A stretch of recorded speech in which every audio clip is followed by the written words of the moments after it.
Ok, là je suis vraiment perdue. Je suis au beau milieu d'un parc à Lyon et je sais vraiment pas quel chemin emprunter pour rentrer chez moi. Par exemple là, dois-je aller à droite ou à gauche? À droite ou à gauche? Oh mon dieu, est-ce que je vais être bloquée ici? En vrai je pars, mais dans cette situation c'est plutôt facile de retrouver son chemin parce que juste à prendre mon GPS, à lui dire où est-ce que je veux aller et je rentrerai chez moi. Et en fait, c'est ça la différence avec ma vie actuellement. C'est pas que j'ai pas de GPS, au contraire. C'est que je sais pas où je veux aller. Et ça, c'est angoissant. C'est difficile de trouver son chemin si tu sais même pas où est-ce que tu veux arriver. Des fois, je me demande comment j'en suis arrivée là. On est bien rentré, reprenons notre histoire. En fait, j'ai toujours été un peu perdue dans ma vie. Et lorsqu'on me demandait qu'est-ce que tu veux faire plus tard, moi, je savais pas vraiment quoi répondre. Je disais des métiers un peu comme ça, ouais, psychologue, réalisatrice, maîtresse ou des choses comme ça, mais ça avait pas de sens. Genre vraiment, je savais pas. Et le jour où il a fallu faire un choix entre les fameux S, ES ou L, moi j'ai choisi no joke, j'ai fait pile ou face. Je me juge de ouf. Vraiment, toute l'année on m'a demandé Victoria pourquoi t'es partie en ES.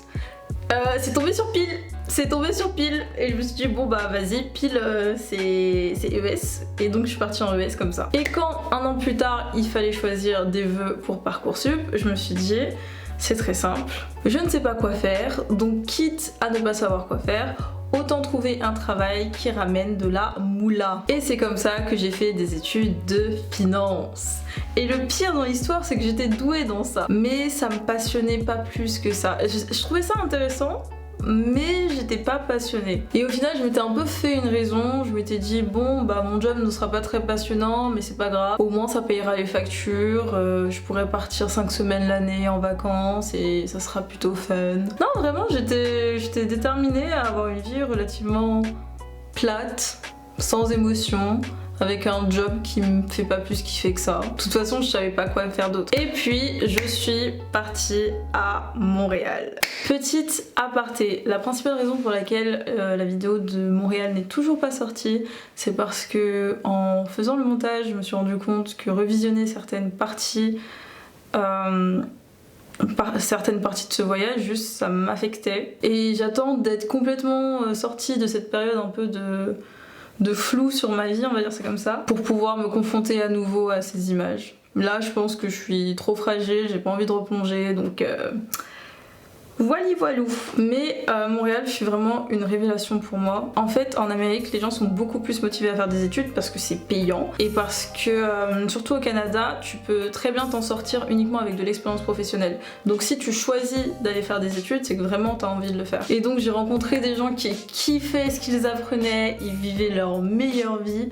Et vraiment c'était trop inspirant. Et moi, ça me donnait trop envie de faire pareil. Et là, je me suis demandé, étant donné que j'étais en L3 et donc j'allais passer en master, je me suis demandé qu'est-ce que je pourrais faire l'année prochaine qui me ferait autant kiffer. Et là, le néant. J'ai réalisé en une question que j'avais pas de passion, pas de rêve et même pas vraiment d'objectif. Je suivais un chemin qui allait me mener vers une vie plate et sans relief et je savais pas ce que je voulais, mais j'étais certaine sur un point, c'est que je voulais pas ça. Et donc là, j'ai eu une crise existentielle.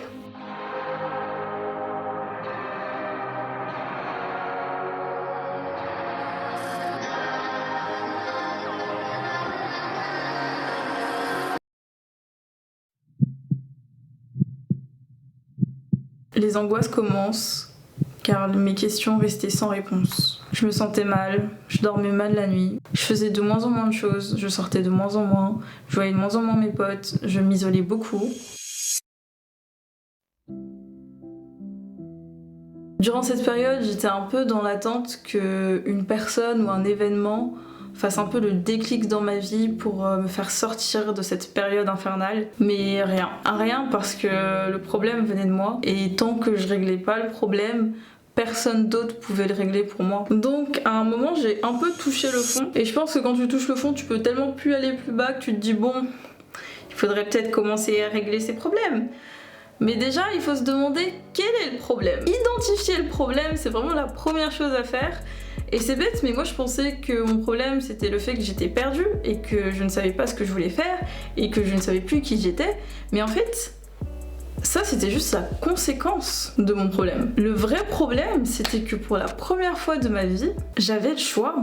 Pour la première fois de ma vie, c'était moi qui choisissais ce que j'allais faire plus tard. C'était pas mes parents, c'était pas mes amis, c'était pas l'école, c'était pas la société, c'était pas des injonctions. Non, c'était moi. Et ça me terrifiait. Parce que c'est tellement plus simple de suivre un sentier qui te montre où il faut aller, même si ce sentier n'est pas fait pour toi, même si ce sentier te mène à un chemin qui ne te correspond pas. C'est beaucoup plus simple de suivre ce sentier-là plutôt que de faire du hors-piste et créer son propre chemin. Sauf que là, je voyais que le chemin que je suivais ne me satisfaisait pas et donc il fallait que j'en crée un autre. Et l'un des trucs qui m'a le plus aidé pour le coup, ça a été une simple question que je me suis posée comme ça un jour. Et la réponse à cette question a été un déclic pour moi. Je me suis demandé, et pour le coup je vous demande ça aussi parce que ça peut peut-être être un déclic pour vous, si pendant 1 an vous aviez le choix de faire tout ce que vous vouliez,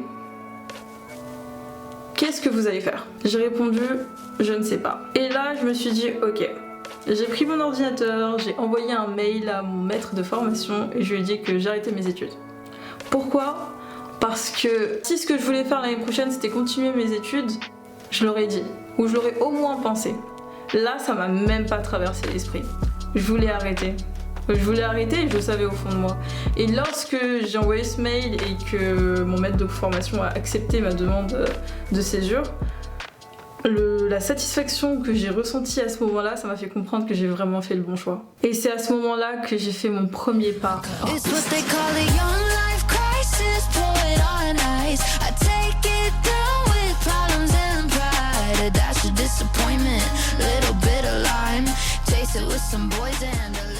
Je suis toujours dans la zone d'hors-piste. Mais cette fois, je suis beaucoup moins angoissée qu'avant, car même si j'ai pas de réponse à toutes mes questions, je me fais confiance et je sais que quoi que je fasse, ce sera toujours la bonne chose pour moi.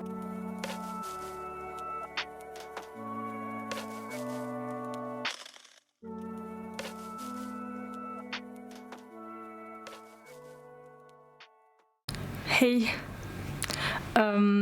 Quand j'avais réalisé cette vidéo, je m'attendais pas à faire une fin comme celle-ci. On va dire que toutes mes réflexions existentielles m'ont amené plutôt loin, beaucoup plus loin que prévu, et je vais vous en dire plus dans la prochaine vidéo. En attendant, pour ceux qui me suivent sur Insta, vous savez déjà où je suis, mais pour les autres, voici un petit indice. Voici la vue depuis chez moi.